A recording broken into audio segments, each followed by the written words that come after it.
नमस्कार। स्वागत है आपका अपने YouTube channel excellent study point 2.0 पर।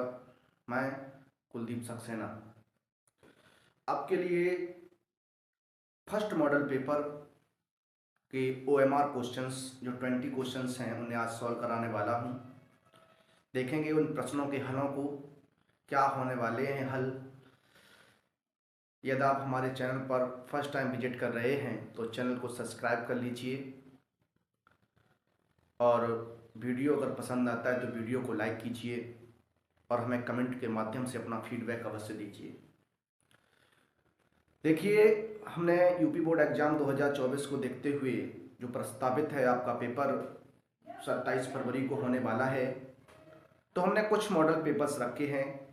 5 मॉडल पेपर्स मैं आपके सामने लेके आने वाला हूं, जिसमें पहला मॉडल पेपर आज आपके सामने करा रहा हूं।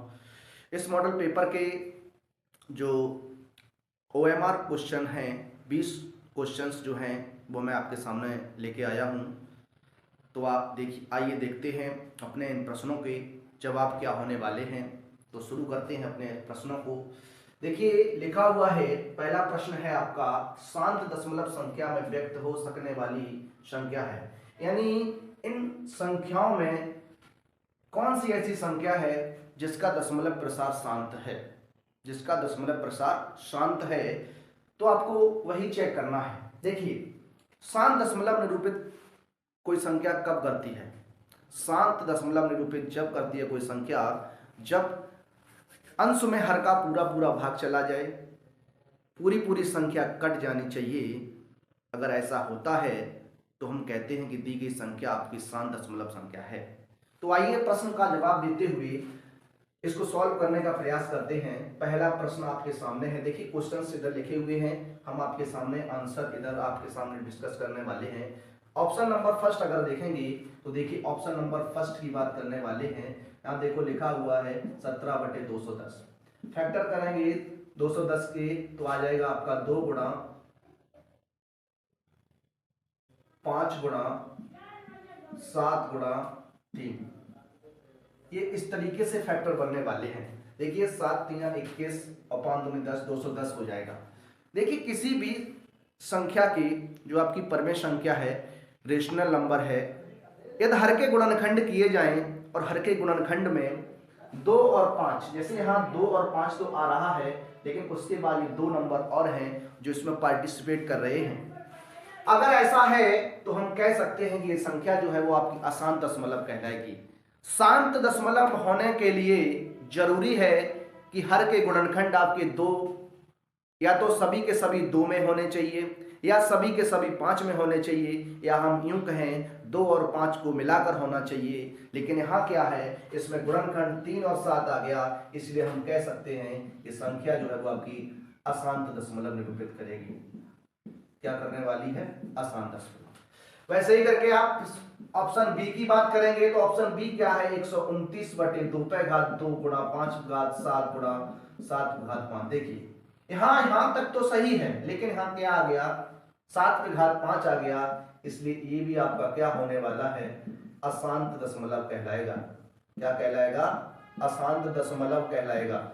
उसके बाद बात करेंगे पार्ट सी की। तो पार्ट सी क्या है? 13/31 है। आपको हर के गुणनखंड करने हैं। तो देखिए, गुणनखंड क्या होंगे? 5 गुणा 5 गुणा 5 गुणा 5, 55 25 पंचे 125 पंचे 625, 625 पंचे होता आपका 31/25। देखिए, यहां जब 31/25 के हमने गुणनखंड किए तो सभी के सभी गुणनखंड आपके 5 में हैं, और ऐसा है तो कह सकते हैं ये संख्या जो है वो आपका शांत दशमलव होगा। क्या होगा? शांत दशमलव प्रसार होगा। यानी ऑप्शन नंबर हमारा सी रहेगा राइट आंसर इस प्रश्न का। क्या रहने वाला है? ऑप्शन नंबर सी रहेगा इस सवाल का राइट आंसर। अब हम देखने वाले हैं अपने प्रश्न नंबर 2 को। ये दूसरा प्रश्न क्या कहता है? लिखा हुआ है, यदि समीकरण 6x², समीकरण है 6x² माइनस bx प्लस 2 बराबर 0। विविक्तर आपको दिया गया है, विविक्तर दिया गया है, डिस्क्रीमेंट दिया गया हुआ आपको। d बराबर क्या दिया गया है? 1 दिया गया है। d बराबर दिया है तो विविक्तर का फॉर्मूला होता है b² माइनस 4ac बराबर आपका 1 हो जाएगा। यहाँ b की बात करोगे तो माइनस b का वर्ग minus 4 multiply 6 multiply 2 equal to आपका 1 होगा। ये हो जाएगा बी स्क्वायर माइनस के 6 चौक 24 दूनी 48 इक्वल टू 1। बी स्क्वायर बराबर आपका बनेगा 1 प्लस 48, ये हो जाएगा बी स्क्वायर बराबर 49। तो बी का मान आने वाला है प्लस माइनस 7। देखिए plus minus 7 option number C आपका राइट आंसर रहेगा। ऑप्शन नंबर सी आपका राइट आंसर रहने वाला है। अब हम देखेंगे अपने अगले प्रश्न 3 को, आइए देखते हैं। आइए तीसरा प्रश्न क्या है, तीसरे प्रश्न पर बात करेंगे। तीसरा प्रश्न आपका है 1 माइनस 10 स्क्वायर 45 अंश बटे 1 प्लस 10 स्क्वायर 45 अंश। देखिए इसे आप सॉल्व करने वाले हैं। जब आप इसे सॉल्व करेंगे तो 1 माइनस 10 45 का मान जो होता है वो आपका कितना होता है, 10 45 का मान आपका 1 होता है। यहाँ हो जाएगा 1 पे पावर 2 बटे 1 प्लस 1 पे पावर 2। ये हो जाएगा 1 माइनस 1 अपॉन 1 प्लस 1, कह सकते हैं 0 बटे 2 होगा। कुल मिला के आपका कितना आने वाला है, 0 आने वाला है। लेकिन हमारे आंसर में कहीं भी 0 नहीं दिया गया, आंसर में कहीं भी 0 नहीं दिया गया। अब आप देखने वाले हैं cos 90, cos 90 का मान होता है 0, sin 90 का मान होता है 1, tan 45 90 का मान होता है इनफाइनाइट और sin 45 का मान होता है 1/√2। देखिए किससे मैच करने वाला हमारा 0, तो ऑप्शन नंबर आपका ए रहने वाला है। cos 90 का मान होगा, कितने का होगा, cos 90 का मान होगा ये, ठीक है ना। अब हम देखने वाले अपने प्रश्न नंबर 4। प्रश्न नंबर 4 कहता है a/3 और b/4 बराबर 1 अपॉन, या 1 मान लेता हूं, कुछ लिखा नहीं है, ये शायद सवाल जो है वो एरर है। लेकिन यहाँ पर आप देखेंगे हमें a का मान आपको दिया गया है 6 है, तो हमें b का मान बताना। देखिए यहाँ a का मान 6 दिया, उससे आपको कोई फर्क नहीं पड़ता। आप यहाँ करिए कि आप इन दोनों संख्याओं को उठाएंगे तो b/4 इक्वल टू 1 अपॉन 1, कैंची का गुणा करेंगे तो हो जाएगा 4 एकम 4 हो जाएगा। b का मान आपका 4 आएगा। ऑप्शन नंबर आपका ए राइट आंसर होगा। ऑप्शन नंबर ए आपका राइट आंसर होगा। पांचवें प्रश्न की बात करेंगे। पांचवा प्रश्न क्या कहता है, बिंदु -3,5 की बाई अक्ष से दूरी ज्ञात करो। देखिए कोई भी आपका बिंदु है, आपको जो कोई भी निर्देशांक दिया गया है, अगर एक्स अक्ष से दूरी पूछेगा, देखिए यहां बात करते हैं, जैसे आपको बिंदु दिया गया है एक ए कॉमा बी, मैं कहूं एक्स अक्ष से दूरी, एक्स अक्ष से दूरी, तो आप बताएंगे बी मात्रक होगी। यदि कहा जाए वाई अक्ष से दूरी, वाई अक्ष से दूरी, वाई अक्ष से दूरी, तो आप कहेंगे ए मात्रक होगी, ए मात्रक होगी। कहने का मतलब है जब एक्स अक्ष से दूरी पूछी जाती है तो हम वाई का मान लेते हैं, और जब वाई अक्ष से दूरी पूछी जाती है तो एक्स का मान लेते हैं। हमारा प्रश्न क्या कहता है, बिंदु -3,5 की बाई अक्ष से दूरी चाहिए, बाई अक्ष से चाहिए तो हमें x का मान लेना है, x का मान -3 है। ऑप्शन नंबर आपका राइट होने वाला है, ऑप्शन नंबर ए। अब हम देखेंगे अपने कुछ और प्रश्नों को। आइए प्रश्न नंबर बात करते हैं 6 की। छठा प्रश्न क्या है, आइए देखिए, लिखा है यदि cos स्क्वायर a बराबर आपको 1/2 दिया गया है तो sin स्क्वायर a का मान बताइए। देखिए आपको पता है, आपने पढ़ा है, एक सरल संख्या होती है sin square a plus cos square a बराबर आपकी 1 होती है। आपको sin स्क्वायर a का मान निकालना है, आप cos स्क्वायर पे इधर भेजिए तो 1 माइनस cos स्क्वायर a हो जाएगा। 1 माइनस cos स्क्वायर a का मान आपको 1/2 दिया गया है, सॉल्व करेंगे एलसीएम 2 आएगा, 2 माइनस 1 यानी कितना रहने वाला है, 1/2 रहने वाला है। 1/2 आपका आंसर कौन सा है, option number D right answer होने वाला है। अब बात करने वाले हैं प्रश्न नंबर 7 की। प्रश्न नंबर 7 है, गोले की त्रिज्या आपको दी गई है, गोले की त्रिज्या आर जो दिया गया है वो आपको 7 सेंटीमीटर दिया गया। कितना दिया गया, 7 सेंटीमीटर। आपसे गोले का व्यास पूछा जा रहा है, गोले का व्यास पूछ रहा है। तो देखिए गोले का व्यास 2 मल्टीप्लाई आपका त्रिज्या होगा। देखिए किसी भी कंडीशन में अगर आपको त्रिज्या दी गई है और आपसे कहा जाए व्यास ज्ञात कीजिए, आप क्या करेंगे, त्रिज्या का 2 गुना कर देंगे तो आपका व्यास बन जाएगा। यदि कहीं आपको व्यास दिया गया है तो आप त्रिज्या निकालने के लिए व्यास को आधा कर देंगे तो आपकी त्रिज्या बन जाएगी। तो हमसे यहाँ पूछ रहा था व्यास कितना होगा, तो 2 × 7 यानी आपका ये 14 सेंटीमीटर होने वाला है। किस ऑप्शन में 14? देखिए यहाँ 7 पाई लिखा है, यहाँ 21 पाई लिखा है, 21 सेंटीमीटर लिखा है, यहाँ 14 सेंटीमीटर लिखा है, यहाँ 3.5 सेंटीमीटर। तो राइट आंसर आपका होने वाला है ऑप्शन नंबर सी होने वाला है। अब हम देखेंगे अपने और प्रश्नों को। आइए शुरू करते हैं प्रश्न नंबर 8 से। तो आइए देखते हैं, आइए शुरू करते हैं अपना 8वां प्रश्न। लिखा है एक घन का पृष्ठीय क्षेत्रफल 144 सेंटीमीटर स्क्वायर है, तो घन की भुजा होगी। आपसे घन की भुजा के बारे में पता करना है। क्वेश्चन नंबर 8 है, घन का पृष्ठीय क्षेत्रफल आपको दिया गया। घन का पृष्ठीय क्षेत्रफल आपको 144 सेंटीमीटर स्क्वायर दिया। जो घन का पृष्ठीय क्षेत्रफल होता है, घन का पृष्ठीय क्षेत्रफल जो होता है वो आपका कितना होता है, तो आपका होता है 4a स्क्वायर। 4a स्क्वायर बराबर आपका 144 कहलाएगा। a स्क्वायर बराबर हो जाएगा 144/4। इसे आप कैंसिल करेंगे तो 36 बार। यहाँ a स्क्वायर का मान आपका 36 आने वाला है। a बराबर हो जाएगा आपका 6 सेंटीमीटर। तो जो घन की भुजा है, जो घन की भुजा है वो आपकी कितनी हो गई, 6 सेंटीमीटर हो गई। किस ऑप्शन में, देखिए 6 सेंटीमीटर, ऑप्शन नंबर सी इस प्रश्न का राइट आंसर रहने वाला है, ऑप्शन नंबर सी। अब हम बात करने वाले हैं अपने 9वें प्रश्न पे। 9वां प्रश्न क्या कहता है, प्रथम 10 प्राकृतिक संख्याओं का समांतर माध्य क्या होगा। प्रथम 10 प्राकृतिक संख्याओं का समांतर माध्य क्या होगा, तो आइए देखते हैं। समांतर माध्य निकालना था आपको, समांतर माध्य निकालना था। तो देखिए प्रथम 10 प्राकृतिक संख्याएं हैं, 1 से लेकर सभी 10 संख्याओं को आप जोड़ देंगे। 1 + 2 + 3 + 4 + 5 + 6 + 7 + 8 + 9 + 10 अपॉन आपका 10 से डिवाइडेशन हो जाएगा। चूंकि होता है पदों का योग बटे पदों की संख्या। फॉर्मूला जो आपका होता है वो होता है पदों का योग बटे पदों की संख्या।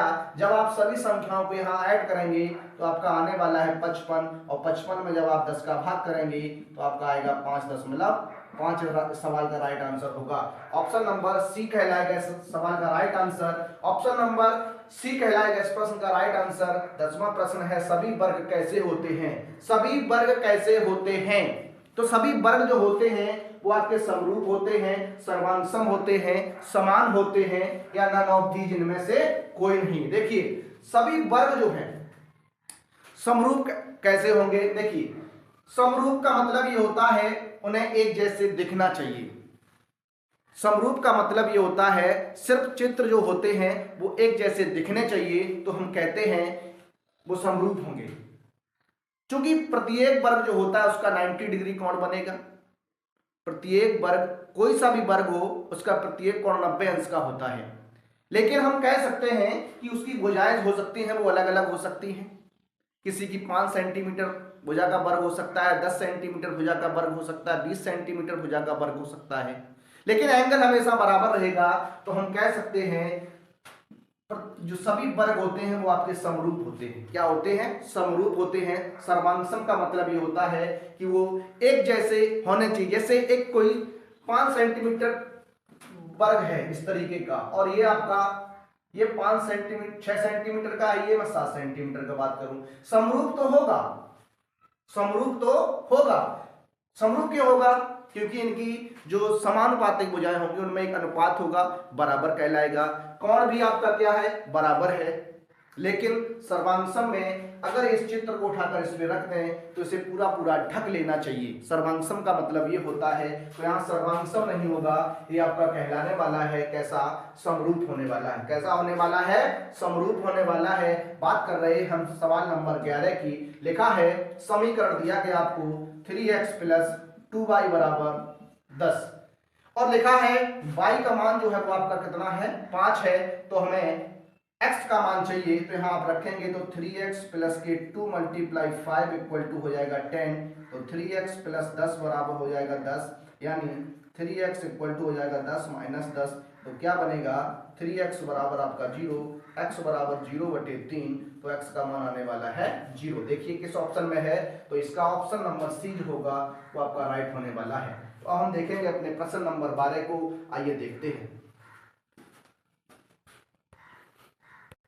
आइए अपने प्रश्न 12 की बात करते हैं। प्रश्न नंबर 12 क्या है? 12वां प्रश्न आपके सामने लिखा हुआ है, द्विघात समीकरण 2x² - 4x + 1 के मूल हैं। यानी मूलों की प्रकृति के बारे में बात कर रहा है। मूलों के नेचर कैसे हैं, वास्तविक हैं, काल्पनिक हैं, वास्तविक असमान हैं, बराबर हैं। तो आइए देखते हैं इस प्रश्न पर क्या बात बनने वाली है। लिखा हुआ है 2x² - 4x + 1 = 0 है। सबसे पहले आप यहाँ देखेंगे, इसकी तुलना मैं कराता हूं, कंपेयरिंग कराएंगे। ax² + bx + c बराबर 0, तो a का मान आपका 2 हो जाएगा, b का मान -4 हो जाएगा, c का मान 1 हो जाएगा। अब आपको d का मान निकालना है, तो d बराबर होता है b² - 4ac। d का मान निकालेंगे तो b का मान -4² हो जाएगा, 4 × 2 × 1, ये 4 का वर्ग होता है 16, यहाँ हो जाएगा 8। ये कितना बनने वाला है आपका? 8 बनेगा। देखिए ये धनात्मक आ रहा, क्या आ रहा? धनात्मक आ रहा। कहने का मतलब d इज ग्रेटर देन 0 है। अगर d इज ग्रेटर देन 0 है तो हम कह सकते हैं मूल जो होंगे वो आपके वास्तविक होंगे, असमान होंगे। मूल जो होंगे वो वास्तविक होंगे, असमान होंगे। इसमें देखिए वास्तविक जो है वो आपका ऑप्शन नंबर ए है, तो आपका राइट आंसर होने वाला है ऑप्शन नंबर ए। अगर हम बात करें, ये यहाँ पर आपका वास्तविक के लिए संबंध होता है, ये आपका वास्तविक होंगे। अगर बात करते हैं d इज लेस देन 0 होगा तो हम कह सकते हैं काल्पनिक होंगे। क्या होने वाले हैं? काल्पनिक होने वाले हैं। अगर मैं कहूं d बराबर 0 आता है तो हम कहेंगे मूल बराबर होंगे। क्या होंगे? मूल बराबर होने वाले हैं, मूल बराबर होंगे। तो आइए अब हम बात करने वाले हैं अपने अगले प्रश्न पर। प्रश्न है 13वां का उत्तर क्या बनने वाला है? लिखा है संख्याओं 15, 18 और 24 का एलसीएम होगा। देखिए इसका बहुत अच्छा सा तरीका है। 15, 18 और 24, इस चारों नंबर में से आप ये देखिए इन तीनों संख्याओं से कौन सा नंबर पूर्णतः कट जाएगा। अगर इन चारों में से कोई संख्या अगर 15, 18 और 24 कट जाती है, हमारा आंसर वही बनेगा। अगर आप इसे लगाकर देखना चाहते हैं तो लगाकर क्या देखेंगे? 15, 18 और 24 का एलसीएम लेना है। काट दीजिए 2 से ये 15 नहीं कटेगा, 9 बार, ये 12 बार हो जाएगा। ये 2 से काटेंगे 15 नहीं कटने वाला, ये 9 ही रहेगा, यहाँ हो जाएगा 6। यहाँ 2 से काटेंगे 15 नहीं कटेगा, 9 रहेगा, यहाँ हो जाएगा आपका 3। अब आप 3 से कैंसिल काटेंगे इसे, तो 3 पंचे 15 हो जाएगा, 3 तिया 9, 3 एकम 3। फिर आप 3 से काटेंगे 5, 1 और 1 हो जाएगा, फिर आप काटेंगे 5 से। देखिए ये बनेगा। अब आप एलसीएम निकालेंगे, तो एलसीएम निकालने के लिए सबसे पहले सभी का गुणा करेंगे। 2 × 2 × 2 × 3 × 3 × 5 गुणा कराइए। 5 तिया 15, 15 तिया 45, दूनी 90, 90 दूनी 180, दूनी 360 होगा। कितना होगा? 360 होने वाला है। राइट आंसर इसका आपका डी बनने वाला है। अब अगला सवाल है, प्रश्न अगला क्या कहता है, आइए देखते हैं। प्रश्न नंबर आपका है 14वां प्रश्न क्या है, आइए उस पर बात करने वाले हैं हम। प्रश्न नंबर 14, देखिए लिखा हुआ है आपके सामने x² + kx + 7 बराबर 0। ये है आपका मूल बराबर है, क्योंकि समीकरण के मूल बराबर हैं। अगर मूल बराबर है तो हो जाएगा b² बराबर 4ac। b² बराबर 4ac, यहां से आप b का मान लिखेंगे तो b का मान आपका k है। कितना है? k है। 4 × a की बात करोगे तो आपका 1 है, c की बात करोगे तो आपका कितना है? 7 है। यहाँ k² बराबर 7 का गुणा 4 में करेंगे तो 7 × 4 = 28 होगा। आपको वर्गमूल लेना है, प्लस माइनस √28 हो जाएगा। k का मान जब निकालेंगे तो 28 के फैक्टर करेंगे, 4 × 7 = 28 होता है। k बराबर प्लस माइनस 2√7 बनने वाला है, प्लस माइनस 2√7 बनने वाला है। देखिए किस प्रश्न आंसर में लिखा हुआ है, ऑप्शन नंबर सी इसका राइट आंसर होने वाला है। तो आइए अब हम देखेंगे अपने 15वें प्रश्न से 15वां प्रश्न किस प्रकार का है, तो आइए देखते हैं। देखिए आपके कुछ और महत्वपूर्ण प्रश्न हैं। अब प्रश्न जो है आपका 15वां प्रश्न है, दी गई संख्याओं में अभाज्य संख्या है। देखिए बहुत सिंपल सा क्वेश्चन है, बहुत सिंपल सा क्वेश्चन है, दी गई संख्याओं में अभाज्य संख्या है। तो देखिए अभाज्य संख्या जो है क्या होती है? अभाज्य संख्याएं जिस संख्या के सिर्फ और सिर्फ दो गुणनखंड होते हैं, एक और वह स्वयं संख्या, वह अभाज्य संख्या कहलाती है। और सबसे छोटी जो अभाज्य संख्या है, सबसे छोटी अभाज्य संख्या आपकी 2 है। और आपसे प्रश्न आए सबसे छोटी सम अभाज्य संख्या कौन सी है, तो आप आंसर 2 ही बताएंगे। तो इसमें आपका राइट आंसर रहने वाला है ऑप्शन नंबर सी। लिखा है पाई है एक। पाई जो पाई है वो आपका क्या है? परिमेय संख्या है, अपरिमेय संख्या है, ए तथा बी दोनों, यानी ए भी है और बी भी है, और नन ऑफ दीज या इनमें से कोई नहीं। देखिए पाई जो है, पाई का जो चिन्ह है, पाई का जो चिन्ह है, इसकी अगर बात करोगे तो ये अपरिमेय नंबर है। क्या है? अपरिमेय है। और पाई के मान की बात करोगे 22/7, ये आपका क्या है? परिमेय है। क्या है? परिमेय है। तो आप इसको याद रखेंगे। देखिए यहाँ पाई आ गया, हो सकता है पाई का मान आपको 22/7 दे दे, तब आपसे पूछ ले, तो आपको याद रखना है जब पाई चिन्ह बन के आएगा तो आप वहां लगाएंगे अपरिमेय संख्या, और अगर पाई का मान 22/7 आता है तो वहां लगाएंगे आप परिमेय संख्या। तो इसका राइट आंसर आपका ऑप्शन नंबर बी कहलाएगा। क्या कहलाएगा? ऑप्शन नंबर बी कहलाएगा। आगे बात करते हैं अपने प्रश्न नंबर 17 पर। प्रश्न नंबर 17 क्या है, आइए देखते हैं। लिखा है शंकु की ऊंचाई, शंकु की ऊंचाई h तो दी गई है, वो आपको 8 सेंटीमीटर दी है, और r जो त्रिज्या दी गई है वो आपको 6 सेंटीमीटर दी गई है। हमसे बात कर रहा है तिर्यक ऊंचाई l चाहिए। तो देखिए जो तिर्यक ऊंचाई होती है शंकु की, उसके लिए एक फॉर्मूला होता है। फॉर्मूला क्या है? l बराबर √h² + r² होता है। h का मान आपको 8 दिया, 8 पे घात 2 लगाएंगे, r का मान आपको 6 दिया, 6 पे घात 2 लगाएंगे, यहाँ 8 का वर्ग होगा 64, यहाँ 6 का वर्ग होगा 36, ये हो जाएगा आपका 100। कितना हो जाएगा? 100 हो जाएगा। और 100 का जब वर्गमूल निकालेंगे तो आपका 10 सेंटीमीटर रहने वाला है। राइट आंसर इसका क्या होगा? 10 सेंटीमीटर होगा। ऑप्शन नंबर सी पर आप जाएंगे, ऑप्शन नंबर सी पर जाएंगे। आगे लिखा हुआ है संख्याओं 3, 8, 9, 3, 11, 3, 5, 16 का बहुलक होगा। बहुलक होगा तो बहुलक क्या होता है? बहुलक जो संख्या सबसे अधिक बार आती है, जो संख्या सबसे अधिक बार आती है वही संख्या उन आंकड़ों का बहुलक कहलाती है। तो इसमें आप देखेंगे, इसमें देखिए आप सबसे अधिक बार जो अंक आया है वो आपका 3 जो है वो सबसे अधिक बार आया है, इसलिए कह सकता हूं बहुलक जो आपका होने वाला है वो आप सब 3 होने वाला है। तो इसका राइट आंसर आपका होने वाला है कितना?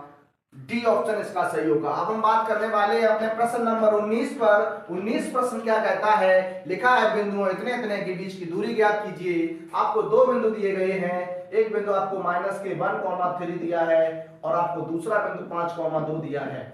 x1 की आप बात करेंगे तो -1, x2 की बात करेंगे तो 5, y1 की बात करेंगे तो 3 और y2 की बात करेंगे तो 2 है। अब आपको डिस्टेंस निकालनी है, डिस्टेंस बिटवीन 2 पॉइंट। देखिए तो इनकी डिस्टेंस जो होगी वो d बराबर आपका फॉर्मूला होता है x2 - x1 का whole square plus y2 - y1 का होल स्क्वायर। रख दीजिए, सॉल्व करिए। x2 का मान आपका कितना है? तो x2 की जगह आप देखेंगे तो कितना बनने वाला है यहाँ? तो आइए x2 आपका 5 है, यहाँ x1 की वैल्यू -1 माइनस पहले से तो प्लस हो जाएगा, प्लस y2 2 है, माइनस का 3 हो जाएगा। इसे आप सॉल्व करेंगे तो 6 हो जाएगा, 6 का वर्ग होता है 36, यहाँ आपका -1 का वर्ग करोगे तो +1।